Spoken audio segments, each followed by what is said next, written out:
this your theme song? No voice. Yeah, they have voice. Kill the voice. Yeah. I hate the voice. Thought it was super. What's up, everyone? All right. I'm so excited here today because, guys, I've got some incredible people here. I'm sure you guys have seen the thing, and if you're listening to this on podcast, I'm very honored and pleased to be up here. My name is Jimmy Kim. I'm the founder and CEO of Sendlane, and I've got the man, the myth, the legend over here, the man who shit talks more on the internet than I've ever seen, and people love him, Sean from Ridge.com. It feels like an NFL conference up here, and I'm just here so I don't get fined. So what's up, everybody? And then I've got the man who simplifies everything and makes such a beautiful brand, the water bottles that a lot of you guys are holding here today. Got Simple Modern.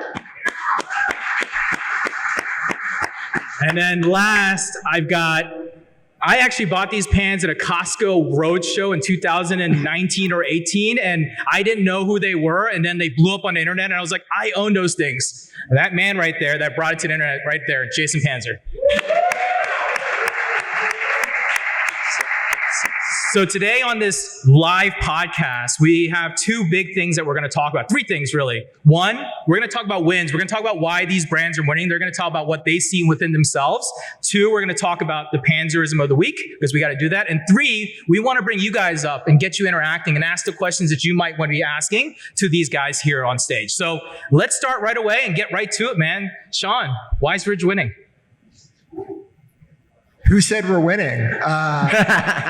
No, it's been a great year. I have the most boring answer. I think it's because ad costs are down. So if you guys, I saw a couple Facebook ads managers up when I was walking through the audience, and CPMs are just way lower. So VCs, all VC dollars have been sucked out. No one's spending money on marketing anymore. Hollywood is a big driver. If you look at if you talk to a Facebook rep, how much entertainment makes up of Facebook's budget, I think 8% of all dollars spent on Facebook are entertainment dollars, and those are at zero right now because there's a strike and not very many movies coming out. And then real estate. Real estate volumes at an all-time low, and that's another 10% of Facebook dollars. So you have to remember that e-commerce, even though it's a huge percentage of GDP, consumers 80% of GDP, it's a small ship when it comes to ad budgets, and we're just benefiting from macroeconomic headwinds in every other category. So it makes it easy to sell wallets on the internet today. That's what I'm proud for. But hold on, look, I look at that and I hear that, but then I see the things that you guys do in the market, like this recent thing with the wallet and the Hennessy truck that you guys are doing. Guys, that's a change. I've seen that story in the automotive space and where it makes sense, but you guys have done something, and I'm seeing it all over the internet. I'm seeing it third party, I'm seeing ads, I'm seeing a lot of things, and it's changing the way you're perceiving the brand. What do you think about that? Do you think that's part of it too? We're definitely getting better at doing cool new stuff. For years, we didn't do anything, right? From the wallet came out in 2013. We didn't release other products until 11 months ago. So it was just a lot of money spent trying to sell wallets. So anything else we do is just additional. I don't know if Taylor Holiday's here, but he has a thing called the 4 peak strategy. We've talked about it on the podcast before, but there was no reason to buy a Ridge wallet in Q3, right? We have a big sale on Father's Day. We do fucking 8 figures a month for back-to-back months. And then there's nothing going on in July or August or September. So we had to do something. And I was at a Nick Shackelford event, and some guy was talking about giving away cars. And then I met some other guy who lives in San Diego. His name's Scott. He had a company that gave away cars. And it's okay, fuck it, we'll do that.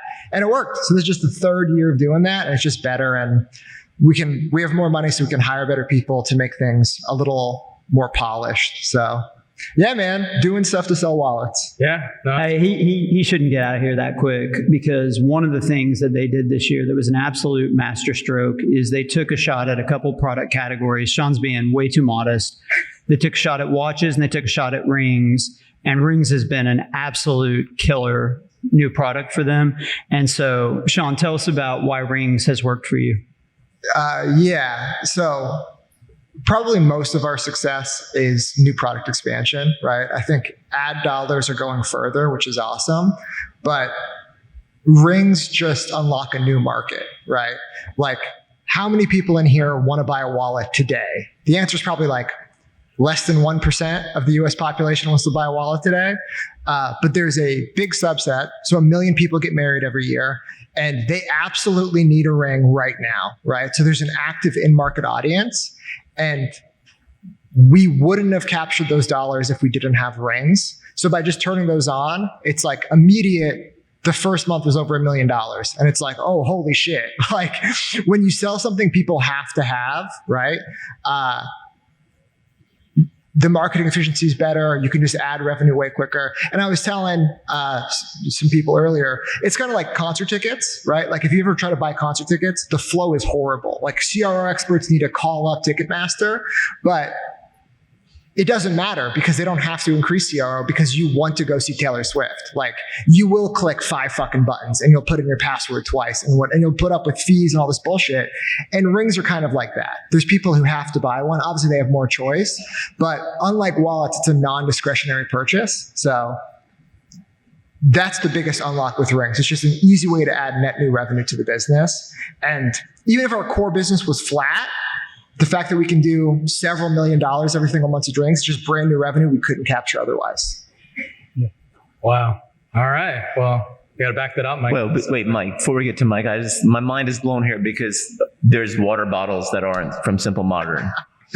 Yeah, we don't have a single insulated water bottle. So Jimmy, marketing team, where are they? That's it. And you've got some Next Sendlane year. Simple Modern. There we go. All right. I think we're There we go. set. Hold on.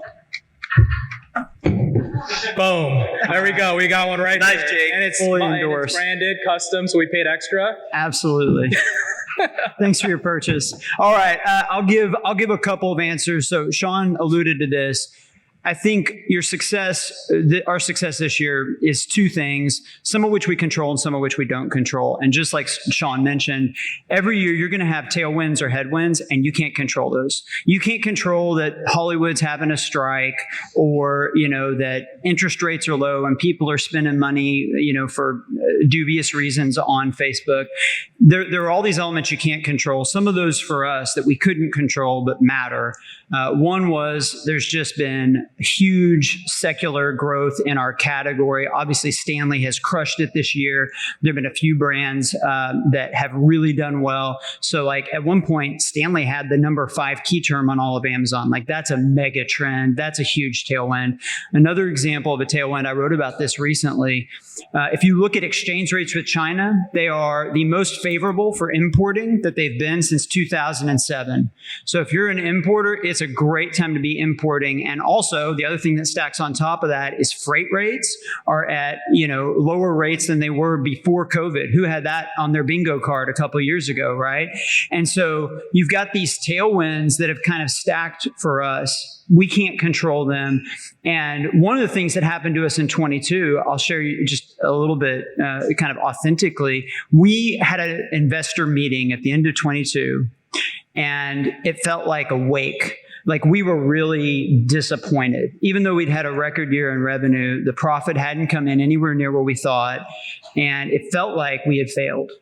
This year, we've had kind of the opposite effect. And as we've dug into the numbers, what we realized was last year, we probably had $10 million or more less in profit just because of logistics and exchange rate.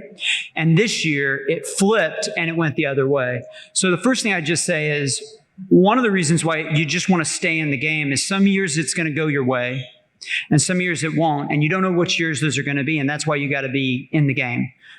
I think specifically to our company, things that have really worked for us, we really developed a heck of a product pipeline. We've talked about this before on the pod, but the thing you can do in consumer is you can make asymmetric bets. We have never launched a water bottle product where we have not gotten back our initial capital. So I'll use this analogy sometimes that it's like, imagine you could go to Vegas, you can sit down at the blackjack table, and when you bust or you lose, you get your money back. But then when you win, you still get paid out. You just sit at the table, you'd be like, I want to bet as many hands as I possibly can. And that's the way that it's been for launching products for us, that they're so asymmetric when they work. There's such a high return. So we developed this really robust pipeline, and we probably will launch I don't know, 1,000 SKUs this year, some stupid number. And that really took years to build that kind of infrastructure. Now, where we got lucky is that our industry really became a fashion-based industry where trend matters and where you've got to be fresh. And those two things collided in a really good way. There's a lot of other stuff I could talk about. I could talk about omni-channel and how that's paid off for us, but I'll actually pick one more distinctive because I don't want to suck up all of our time talking about our success. Bad topic. Worst humble brag ever there, I think. No, but seriously, the one other thing that I think has really shown to me this year, when we started the company, before we knew what we were going to sell, we knew the type of company we wanted to build, and we knew the type of culture we wanted to have and what we wanted the company to be about. And that is a thing that gets underemphasized, I think. We can talk so much about tactics of how to increase your click-through rate, how do you drive down your CPM, how do you get the best hook? And the reality is that early on, you can get away with crappy culture. You can. And early on, it really is about survival and about clawing your way to profitability. But I can tell you in year 8, culture is why we win now. Because you don't win because of any one thing. You win because of a really high functioning team that's all motivated and all driven towards the same thing. And I'm fortunate that I get to work with a senior leadership team where I'd say the top 13 or 14 leaders of the company, if you asked them, they'd say, hey, this is what I plan on doing with my career. And so we're all able to get the benefit of working together for a long period of time, building trust, and every year getting better at what we do. And even though it surprises me in year 8, I've still learned as much about being successful in this role as I have any other year. I thought that the learning would run out, but it hasn't. I'm still feeling challenged. I'm still learning. And so culture is definitely winning for us. You talk about culture. Culture is a part of execution. That's what I talk about. So why are we winning? I think it's about great product and strong execution. But before I do that, what's interesting about what you just said about your market, and I think it probably applies in a number of different markets, is that it's really not a zero-sum game in your market, right? Stanley is a big player, and you guys are crushing it. Yeti is out there. There are plenty of people making drinkware. So how does that market dynamic work? Like, I think that's really interesting. So we talked about this. I don't even know if the pod where we talked about it got released, but I think it's such a compelling point that it's worth making, is that I used to think about our primary competition is other people that are selling water bottles. But the reality is the very best thing that can happen for Simple Modern is for our category to grow, for it to be normative for people to spend a lot of money on water bottles and to own 8 or 9 water bottles. And so I'm actually rooting for our competitors. It's good when Stanley's strong. It's good when Yeti's strong. It keeps everybody innovating, and it keeps people interested in water bottles. It keeps it at the top of TikTok, and it grows the perception of how much people want to spend on water bottles every year. Because if you think about it, we're all selling in discretionary categories.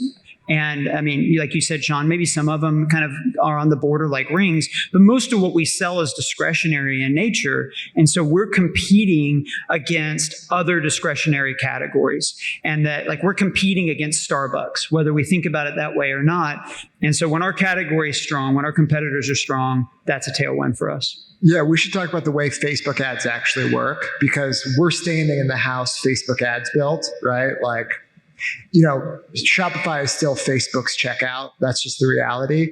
But Facebook's an in-market system. So what Mike's talking about is that when Yeti spends ads and they do top-of-funnel awareness, it's pushing people into the water bottle in-market segment inside of Facebook. So like the best thing for you is actually to have competitors who spend a fuck ton of money, right?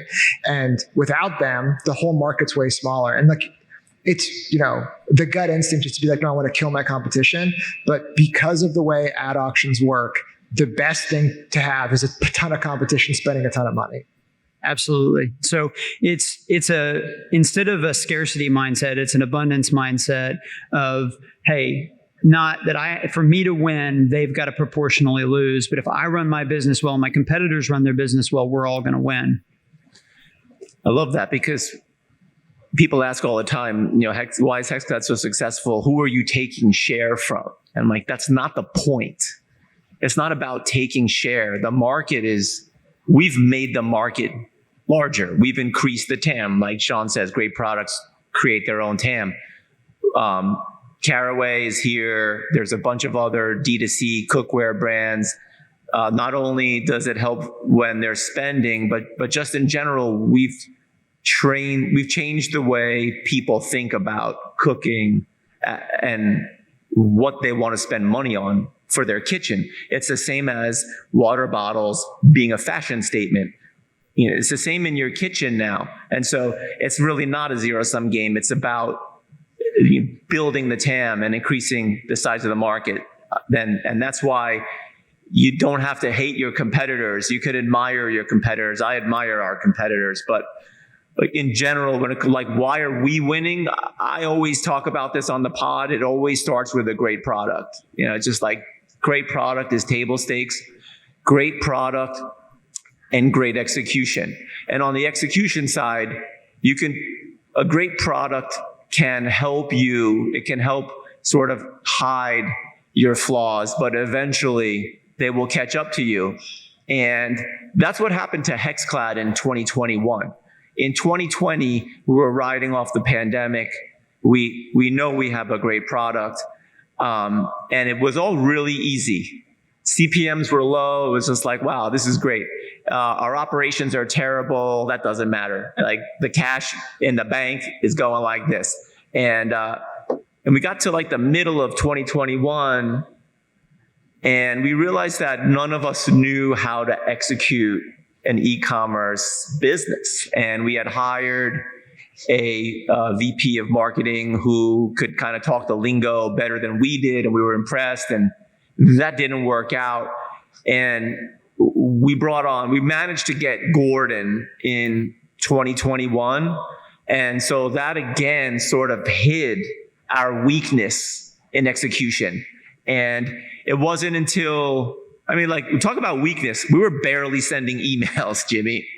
We were like sending one email a month, I think. I just want to talk about humility for a second. Motherfucker has a 100% growth year over year, 9-figure e-com brand. He's like, yeah, I didn't understand e-commerce 2 years ago. It's like, you fucking bastard. I love that there's no quacks. You're getting the unquacked version of Sean today. Motherfucker just falls ass backwards into like $100 million in EBITDA, being like, yeah, we didn't send any emails. It's like, hats off to this guy. Yeah. But we did focus really hard on leveling up in 2022, and it worked. And a lot of that was about surrounding our organization with the best in class in whatever we could. So we engaged a bunch of different agencies in 2022. We engaged Homestead. We engaged Sharma Brands. We worked with a guy called Ben Kochavi from Cold Brew Digital, who was like my consigliere for a year.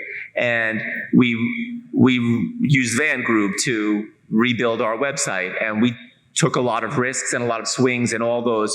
But fundamentally, it was about being obsessed with the execution that is the reason why we are where we are today. And luckily we're a big enough brand now that it really just, the snowball is rolling down the hill, and you have to get there. Like, we're spending more and our CAC is down. And it's really not because we're so smart. It's about like each step in the way, you have the opportunity to use good judgment and make good decisions in your execution. And like Sean said, realizing that there's so much you don't know, you have to go out and ask people questions. And like, I was 48 years old when I got into the D2C space. Okay, so I didn't think that I could learn something new, but you get obsessed with something. We'll talk about that a little bit more later.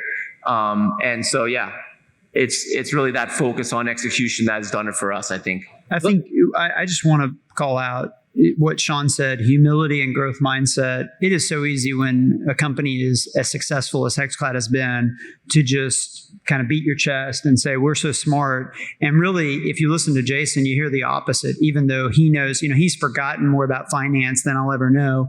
And yet Jason is constantly asking questions. He's constantly looking for advisors. He's constantly trying to figure out how to grow. And you're really hearing the opposite of what you'd hear from most people that have the level of success you're having, which I think is part of the reason why you guys are so successful, is that growth mindset.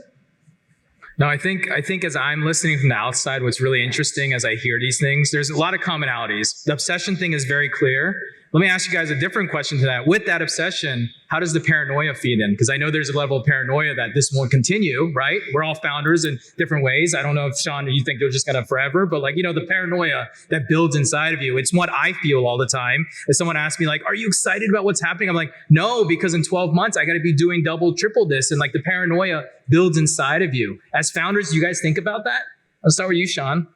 No, it's a great thing. I think it ties into, Jason feeling humble, right? Look, the most successful people I know definitely speak the quietest.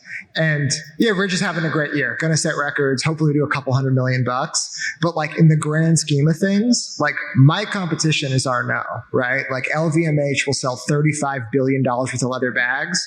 So like, I as much as I could go up here and be like, I'm the fucking smartest guy ever in e-commerce, it's like, dude, I have to kill such a big dragon. And it's like, I still feel like I'm maybe on day 2 of that journey. So I don't feel crushing paranoia, but I feel like I haven't actually reached the success yet. Cause it's like, dude, Yeti's going to they're going to do $1 billion in water bottles this year. Right. It's like, man, Mike makes a better water bottle. It's like, I should fucking do $1 billion in wallets. And like, I'm probably 3 or 4 years away from that. So until I get that, then maybe I'll feel paranoia. But the way I'm seeing it, it's like, it's a very long journey and we're just getting started. Yeah, definitely the long game. What about you, Mike?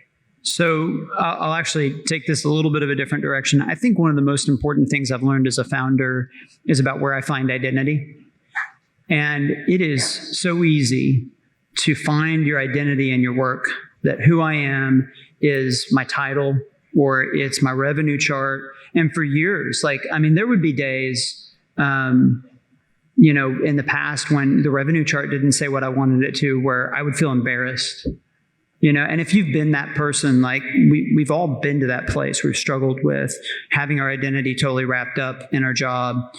And I think what's the transformation that's happened inside of me that has made me a far better leader and a much more dangerous competitor is that I let go of that. And I'm not my title. I'm not my company. I'm not my revenue. This money that I have is temporarily in my bank account, and in 30 or 40 years or whatever, it's going to be in somebody else's because I'm not going to be here. I don't get to take it with me. It's all temporary. And the moment that I kind of got to that place all of a sudden where I wasn't holding on too tight to any of this stuff, my ability to really radically pursue just doing things with excellence just for the sake of finding out what am I capable of doing, like what's possible, not because I need to do it so that I feel like I have value or purpose or meaning, but just because it's fun. And that was a huge unlock for me. So my mindset has become, I want to run the company as well as I can. I want to go all in on trying to create something unique and culture and making a dent in the universe and giving away a bunch of money. But that's not my identity. That's not where my worth is found as a person. And there are tons of factors beyond my control that'll dictate how that goes. And I think as a result, I'm a much better, I can sleep well at night. I think that's one of the things that I sleep like a baby at night, and I don't think about competitors. And when we have a rough week, I'm able to take it in stride because of that internal mindset. That's cool. What about you, Jason? You think about I thought this? we did mine already. I think we hit it.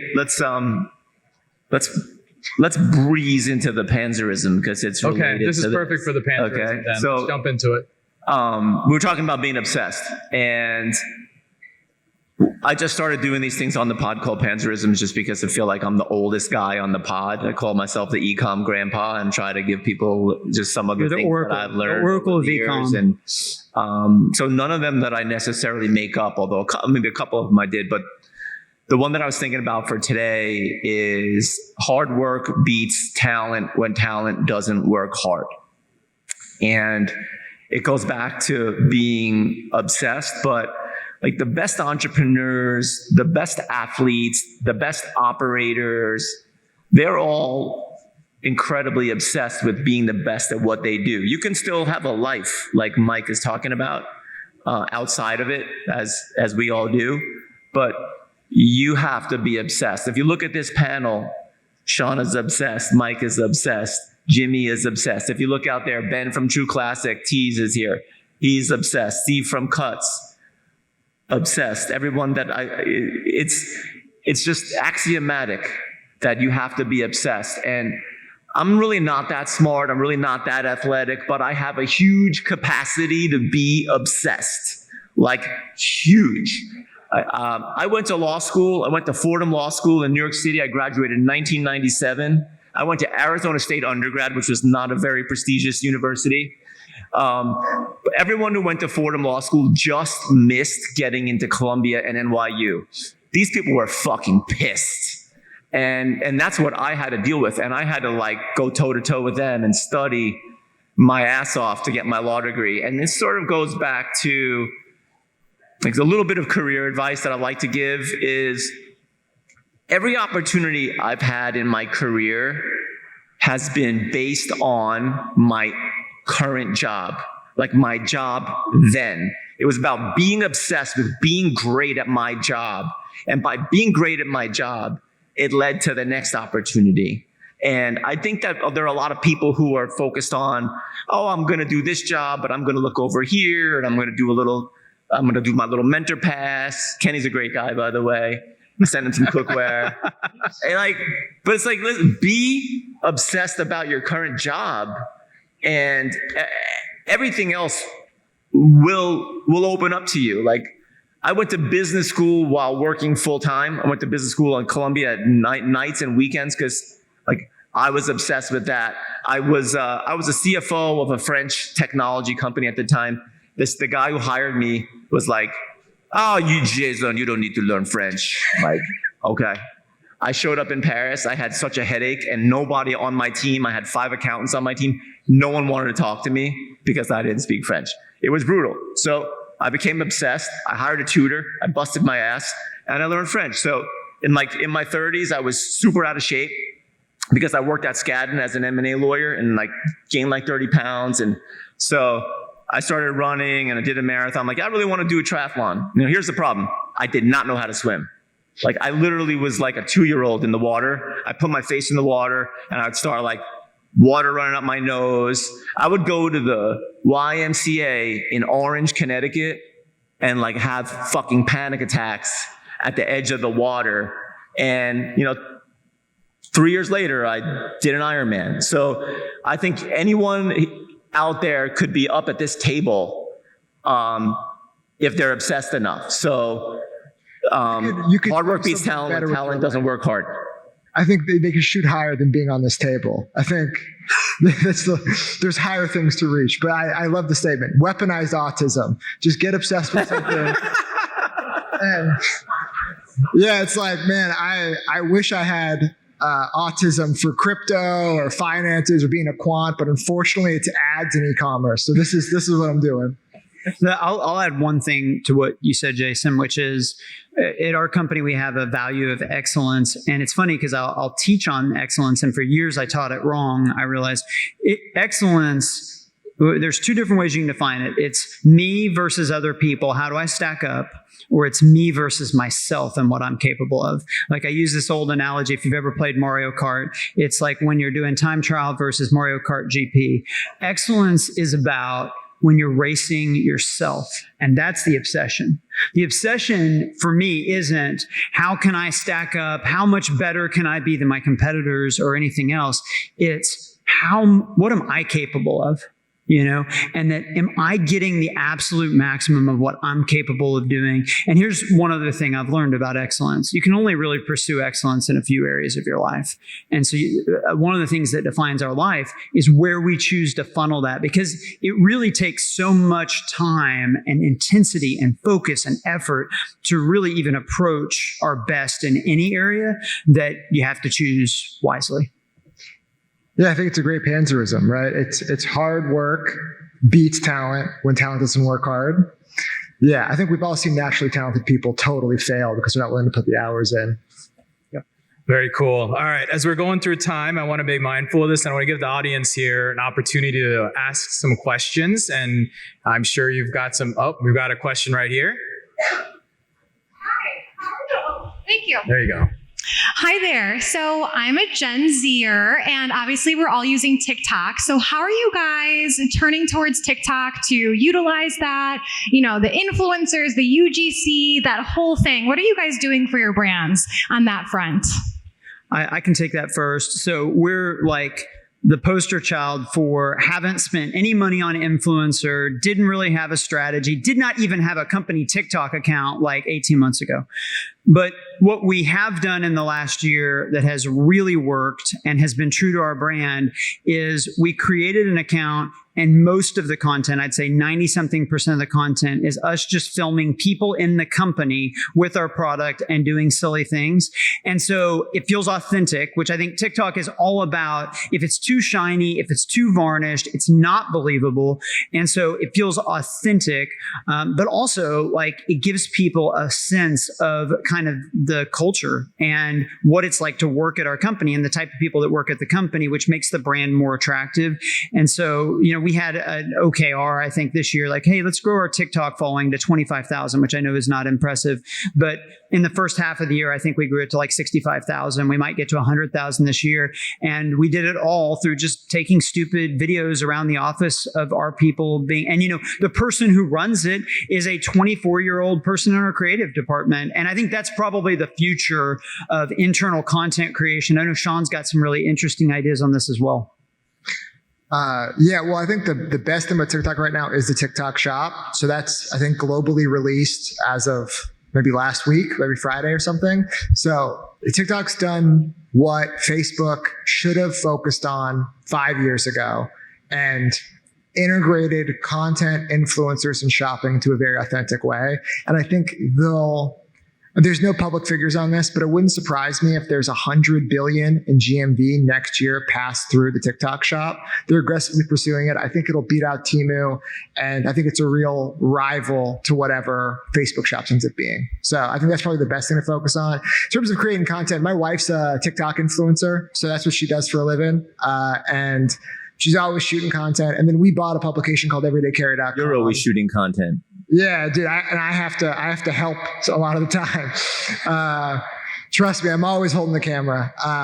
So we bought everydaycarry.com, and that's now like all they do is just shoot gear content on TikTok, and we've gotten a couple 100 million views, maybe something like that. So I'm super excited about that. We started on TikTok right away. It's one of those things where we didn't know what to do, but we just felt like we had to be there. And it's probably like in early 2022.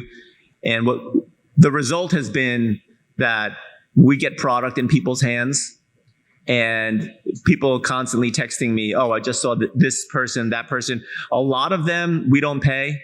I actually really like when people post our product without tagging us, because it just seems authentic. It is authentic. And we're fortunate in that our product has a certain level of visibility, like you can see that it's ours. And so I think we've been very big early on about just getting product in people's hands, doing a lot of seeding. I think seeding for influencer is incredibly valuable, specifically if your product is visual, and you don't need people to necessarily tag you and make it seem like overly salesy. And we're just focusing on creating great content in general. Like, I love what you guys are doing on TikTok, by the way. It's great. You know, we're fortunate in that cooking and food is just like, it's a huge category. Like the 3 top things on Instagram right are what? Girls in bikinis, K-pop, right? And cooking. So it's easy for us, but we were all in on TikTok from the beginning, and it's definitely paid off for us. We spend on paid on TikTok, a pretty decent clip. One final point I'd make there, which is the future is video and it's visual, and you should be thinking through with your product how to make the value proposition obvious visually without words. And a simple example for us was Stanley became really popular, and several videos went mega viral where literally there's no words. The person just holds up a Stanley tumbler in ours and they turn it upside down and there's leaks and our doesn't. And those drove millions of dollars in sales without a word being said. So if you can find a way to have visual hooks with your product and design around that, I think it's wise in the world to come. Just going back to TikTok Shop, 600 billion in GMV on Amazon, 550 billion GMV on Shopify. I think TikTok Shop could do 1/5 of that next year. So it is 1/5 of the opportunity of all of Amazon. We've got a question up front. Yeah, so this might be a question more for you, Sean, at Ridge. I know you guys do your creator sponsoring where you give these wallets to creators and sponsor them. Is that a media buying model that a bootstrap company could use for like media buying and bringing in sales?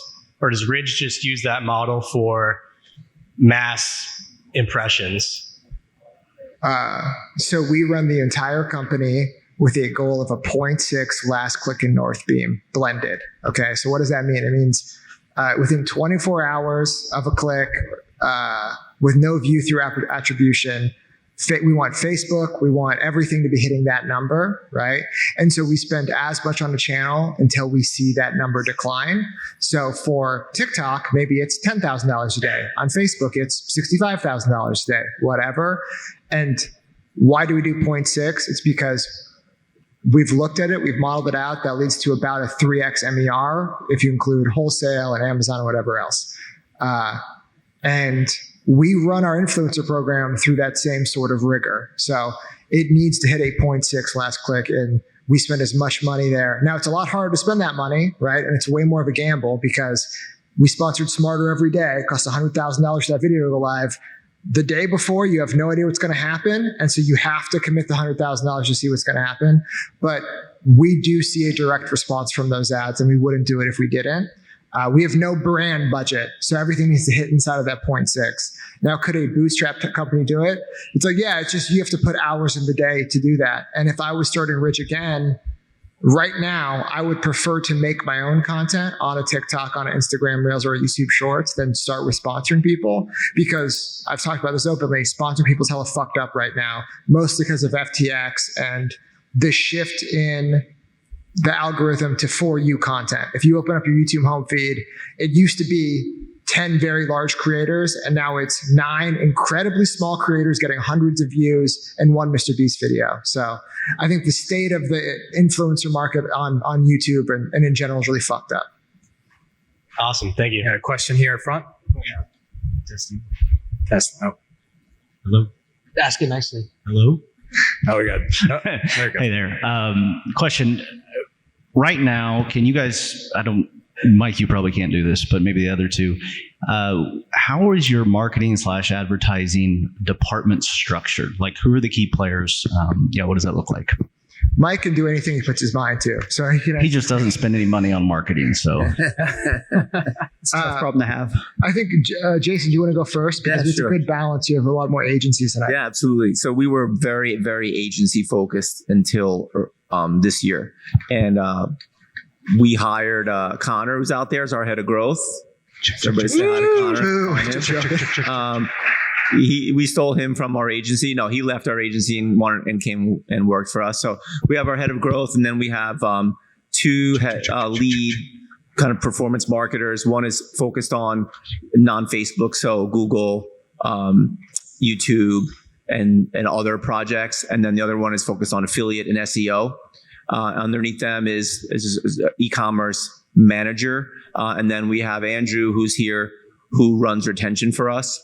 And we still lean on all the agencies that I talked about. They're still with us. We're very loyal. We sometimes move things around. But so we still run a pretty lean team. We have a brand side team too. So I have a chief brand officer. I have a head of basically organic content, because we do a lot of really cool stuff with chefs. So we do a lot of organic content with chefs. We do shoots with Gordon Ramsay 3 times a year. So we have a team there, but we also we leverage like outside production people. So we don't have like a ton of in-house production people for content. We do have a graphic designer. We don't even have an in-house video editor yet, which is crazy. But like, we're in LA, so there's a lot of talent. So we have a pretty lean team, and everyone works really hard and has really. Everyone's obsessed, because when you see a certain level of success, that momentum that just gives you momentum, and frankly, it's been a real incredible thing over the last year with our success, having all these great people want to join our team. So I think we have a real incredibly high quality team versus just having bodies. Yeah, we have our CMO, Connor, who is my best friend and is a legendary operator. He has a VP of brand, Kevin. He has a VP of acquisition, Jimmy, and he has a VP of retention, Sydney. Underneath all of them, underneath the VP of brand, you have art directors and graphic designers who are actually producing mostly email content and imagery for the website. Under the VP of acquisition, Jimmy, there's a media buyer exclusively focused on tertiary channels, being the TikToks of the world, the Snapchats of the world, whatever. You have a media buyer exclusively focused on Facebook, and we actually have two focused on SEM. So mostly Google, but you can throw Bing in there, it's the same. The VP of retention, Sydney, she's in charge of all things SMS, all things email, and also customer service is starting to roll up into her. Then we have a VP of partnerships who does everything in our influencer program. That's probably 6 bodies on that team full-time in the US working on that. And then we have a VP of Amazon who has a bunch of contractors under him, but it's mostly trying to break out like paid performance versus retention versus brand and how those things interact. Mike, you want to answer that too? No? Yeah, we have a really robust creative department, and I think we're building out the infrastructure on top of that to turn that into paid. And I think I had a conversation with Connor recently. He gave the analogy that what we're doing with product is kind of what Ridge has been able to do when it comes to marketing, that they have just this unbelievable, just kind of assembly line where every day they are putting out lots of really high quality creative. So for us, it's, okay, we've learned how to do this in one area. Let's take those principles and let's replicate it in the creative and advertising world. And that's what we're working on doing right now. Very, very cool. We have one more time for one more? One more. 3. 1, 2, 3. Okay. Rapid fire Q&A. Let's go. All right, Sean, you talked about the economic impact on ads this year. And Mike, I think you tweeted about 24. So going into like a volatile election year, what is your guys' predictions and strategy? I think that an unpopular president facing re-election will pull whatever it takes to get the Fed to cut rates and probably suspend student loan payments. I think we go into another bull market for 4 years until there's a Great Depression style collapse towards the second half of the decade. So, All right. I think to quote a Panzerism, make hay while the sun's out. I think we got like 4 or 5 years to make all your money, but I think things get really bad because Sean has gone full prepper on us in this episode. Well, I guess I have a sunnier disposition than Sean. The one thing I will say that's concerning is that the student debt repayment, one of the people on our team did some analysis and basically looked at, okay, how much money is this? How does it impact things? And his guess is, in our category, it could probably create as much as a 10% headwind. I mean, if that really does happen and we really start actually repaying things like loans in this country, then that is going to suck money out of discretionary, and that's going to be a headwind. That doesn't mean that other things can't go well, but we should all have, I think, a little bit of caution going into next year, because we've seen credit card debt has returned to that pre-COVID trend line, and that combined with student debt repayment is going to suck some of the air out of the room. I like this question because there's 2 different forces working here. There's the spend around the election, right? Because we saw that in 2020. I remember August and September 2020 were shitty for us because the political spend. And then everyone was thinking that this year, Marty from from our chat, which was the genesis of this pod, he said it early on, and I was hoping he was right, is that the price of ads is going to come down this year because with economic softness. And I don't know if that's really happened. And now that student loans are going to start, payments are going to start kicking in. Everyone's talking about that being a drag on consumer. So if there's a drag on consumer, hopefully ads cost less. But now we're going to have all the political money coming in. So I think, it'll probably be just status quo. Write your congressman, get them to ban Facebook ads and political spending going together, and protect e-commerce. Because if we can get that, the political dollars out. Hey guys, I think I speak for a lot of us in the room when I say thank you for your authenticity and your honesty. That's why we listen to your podcast. I'm really curious to know from each of you. Mike, you had mentioned that in your life, there are finite ways and times when you can seek excellence. I'm wondering, in addition to your business, where are those areas of your life and how have they changed over time? Yeah. So for me, if I am a better father than a husband or CEO, then I've lost the lead.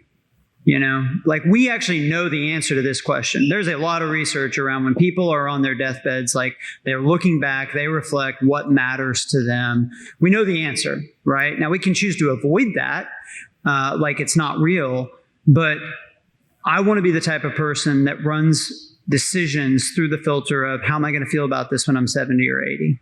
And so I work backwards from that. So to me, it starts with relationships are the most important part of life. And that's also why the way we've built our company, we've made a really big emphasis on relationships within the company and the culture, because it's one of the ways that I get a lot more joy out of my work is that I build those in. So I would say, my focuses are close relationships, and faith, running the business, and then wanting to give. And that pretty much takes, and trying to stay in shape. And that pretty much takes every minute that I have. But I feel good. I run full days. And if at 70, 80, I look back and I say, that's how I spent my time, I'm gonna feel pretty good about it. ROAS, CAC, LTV. That's my order. Sean is my shadow self. It's funny. I just had my parents up at one thing real quick. I just had my parents up at my house for 3 weeks. They live in Florida. I don't see them that much. And I realized that one of the most beautiful things right now is that my parents are proud of me. Like making your parents proud and being a father that hopefully your children admire you, or a mother for that, that your children admire you. That those are two really beautiful parts of my life today that maybe weren't that way 10 or 15 years ago. Amazing. One more here. Hey, Charlie here. First off, thank you guys a lot. I think you guys have done, I love to weaponize your autism. I'm the exact same fucking way, dude. Autism and ADD, you cannot beat me. I love it. But with that in mind, I think we also get down the rabbit hole of 80%, and do 1,000 things up to 80% not to get the shit done. And I think you guys have given a lot of great advice on what's helping you get to this 9-figure space. But there's a lot of folks in the room that are 7, 8 figures. And I think there's a lot of the advice that you guys have given that might present itself as an amazing solution at 125, but might be a liability at 15. And of all the things you guys have said, is there any of those things you would call out hey, look, this is great, but if you're only doing 1-2 million a month or a week, this is not for you yet? Because I think there's a lot of exciting ideas, but chasing that shit is going to get in people's way of really being successful. And I know you guys know some of the hurdles, but I'd love to hear what you think those might be. Charlie, that's a good point. And I think we do try with the pod to not just have it be about us being 9-figure brands. I mean, I think people aspire to be a 9-figure brand, and that's great, right? But Sean is always talking about, if you are a small brand, don't bother with X, don't bother with Z, spend your money on Facebook. So I think there is a lot of it that what we talk about, we try to keep it sort of general. And when you talk about execution, people in this room probably aren't going to spend 7 figures on a deal with Hailey Bieber like we did. But that's okay. You could still do influencer seeding, right? So I think there are a lot of things that we talk about, at least we hope, and we should definitely think more about that. A number of people have said that but I think there's a lot of universal concepts within business in general that, but we have a Slack group for operators, and there are a lot of small folks in that group, and definitely, we encourage anyone else to get involved and ask us questions, and we can try to make it, real at that level. Listen, survivorship bias is real. All right. And I'll just say this. I bet many of you are better operators than I am. Okay. Like, some of it is just situation. Okay. I'd like to think I work hard and I did a good job, and I took my opportunity. I did the most with it. That doesn't make me any better or any worse of an operator than anybody in this room. And there's a lot of honor in just taking whatever you have and doing it to the best of your ability. And that's what I would hope people hear from me. And it does look different. Like, listen, I can tell you I had nights where I was up at 3 a.m. in the morning trying to figure out how to get LTVs on this new site we'd launched from $5 to $5.50, as pathetic as that sounds. Okay? And that's what's real.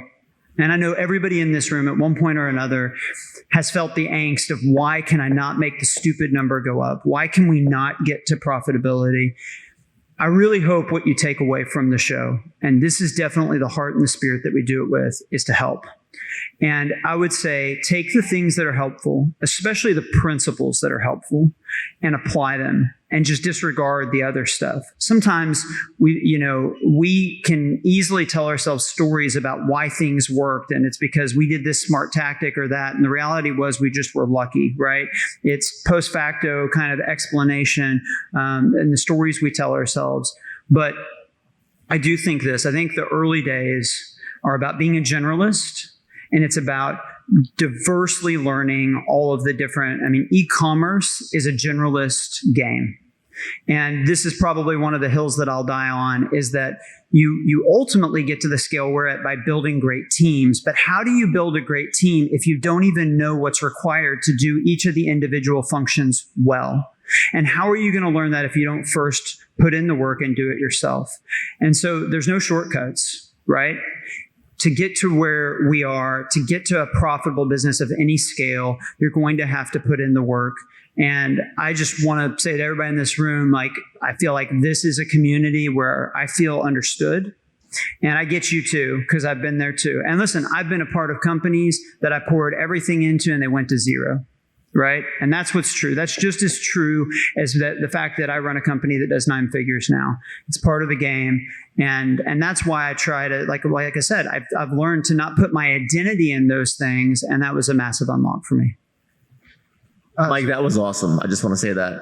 No, I don't want to That was strong.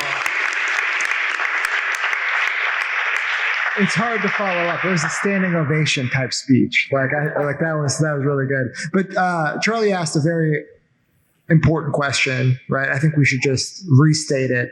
Is that whatever we say, there's a good chance it could kill your business, right? Whatever worked for me fucking 5 years ago, like if I told you to do exactly the same thing, it would totally ruin what's going on.